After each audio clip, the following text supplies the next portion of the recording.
husband was confessing to his wife that he might as well be dead. And I'm thinking, whoa, what's wrong with this guy? I turn around to get a look, and it turns out to be one of the most famous men in the world. The world tells you that if you are profiting, money, power, pleasure, fame, you're going to be happy, and that's a bogus formula. The Young and Profiting Podcast, wherever you listen. Hey, Dad, your prescription will be ready in just a minute. Hey, Dad, your laundry will be ready in just a minute. Dad, your lunch will be ready in just a minute. Hey, honey, why don't you take a minute? When you help care for a loved one, you give them as much time as you can, making sure they're safe and comfortable. But it's just as important that you take some time for yourself. At AARP, we can help with information and useful tips on how you can maintain a healthy life balance, care for your own physical and mental well-being, and manage the challenges of caring for a loved one. Because the better care you take of yourself, the better care you can provide for your loved one. Thanks, Dad. Thank you. You're there for them. We're here for you. Find free care guides to support you and your loved one at aarp.org/caregiving. That's aarp.org/caregiving. A public service announcement brought to you by AARP and the Ad Council.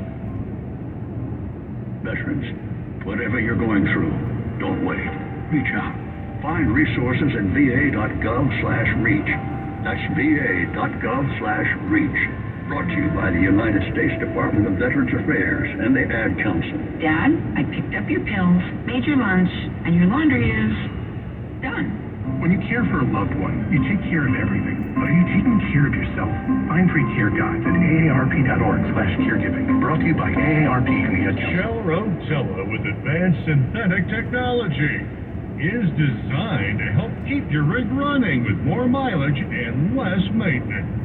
Tis the season for pro drivers to rack up loyalty points faster when you activate Push for Points in the My Rewards Plus app. Earn more loyalty points faster and use your points to treat yourself to a huge selection of in-store items like snacks, drinks, merch, and so much more. Activate Push for Points and earn up to 4 points per gallon after just 6 fills instead of 15 fills like the other guys. Download the My Rewards Plus app and activate Push for Points today.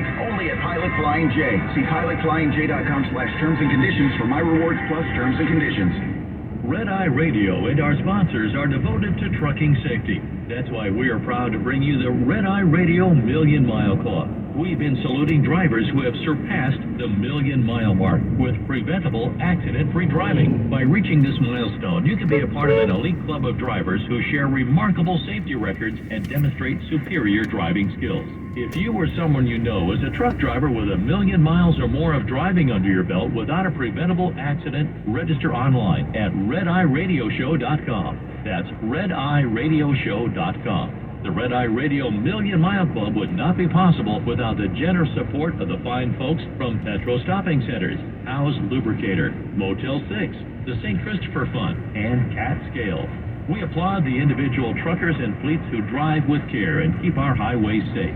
The Red Eye Radio Million Mile Club, devoted to trucking safety. Register online at redeyeradioshow.com. Truck show season is back in full swing for 2022, and Overdrive Magazine is reporting from events with a close focus on individual truck owner-operators' custom modifications to their hard-working rigs. From the rigs featured in the long-running Mid-America Trucking Show in Louisville in March to events coming up on the West Coast and elsewhere, Overdrive's got you covered with videos, in-depth owner-operator interviews, and more. Find the latest and browse the archives to catch some of the most head-turning trucks working the road today via overdriveonline.com, and check out the custom rig section. You're listening to Red Eye Radio on Talk Radio 560 KSFO.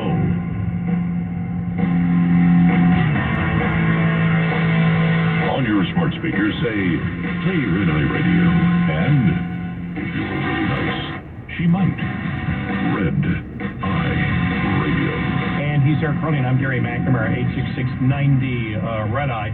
What the judge also said, and we'll do it in lay terms to make it easier for you, because even for myself, it's like I'm afraid when we get into talking about some of these things, the legal minutia of it, we don't want to lose people. We want to explain it to you, but I know myself reading it that you have to edit certain portions of it.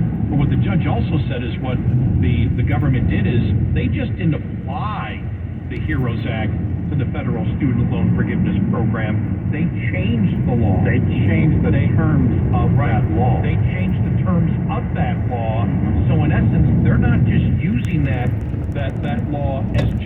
indication that it mirrors exactly what's going on. They had to change the HEROES Act, and what they're saying is the administration actually changed the executive branch changed the law, and they have no authority to do that whatsoever. Right, that authority is on Capitol Hill. Let's go to Adam in Columbus, Ohio. Adam, welcome. You're on Red Eye Radio. Welcome to the show. Hi.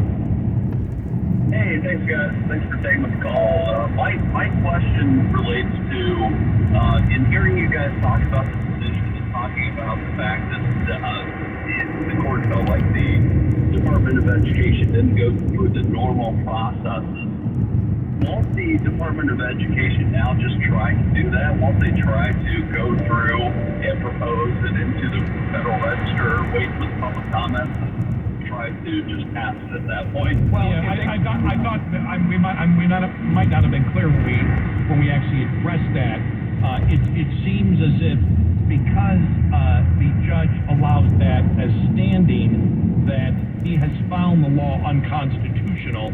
So they could try another executive order, the Education Department, to base it on another law, but they can't use the HEROES Act to justify what they're doing. But because he also addresses that in his 26 pages here, Pittman, as we just pointed out, writes about how they changed the HEROES Act, and you can't do that. So someone else with a standing on a different level, let's say they went through the NPRM, Notice of Proposed Rulemaking, process, and there was a public comment period and wanted to start this all over again, they still couldn't base it on the HEROES Act.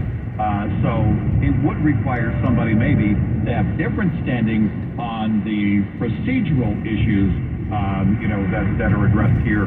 But it is would not address. They would have to change it, and I don't know what they would do to justify it if they were going to do an administrative move, because the HEROES Act really was the basis of that, and so that has been shot down also by this judge, and we'll see what happens in the appeals process. Well, could they in another? I don't know what you would base a student loan forgiveness program on. I don't know. Outside of the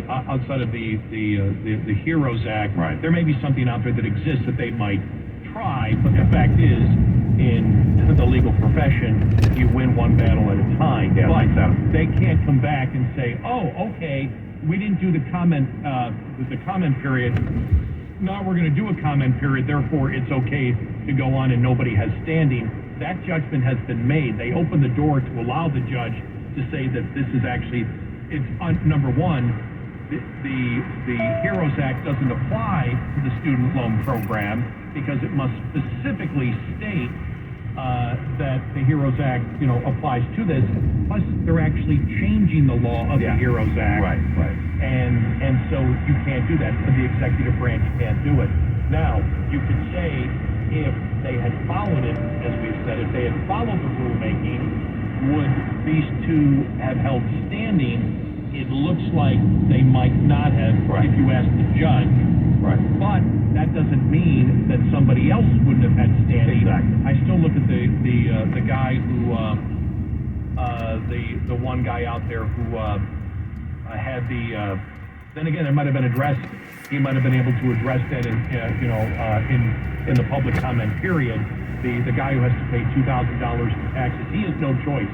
He cannot. He hasn't been making payments, but all of a sudden they're going to forgive $20,000, and because in his state, on state income tax, that's a credit, and therefore that's income, in essence. And so he would have to pay $2,000 in taxes this year. That would be his damage, and that would allow them to get in the door that way, because this guy didn't have a choice. Right. Automatically, and now he has to pay that tax. That's tax is now, it's due whenever the next, filing is going to be. In April, he would owe that to the state, and he'd have to come up with that money at that time. By the way, did you see California move to not pass the student loan forgiveness benefit? That's just been recently.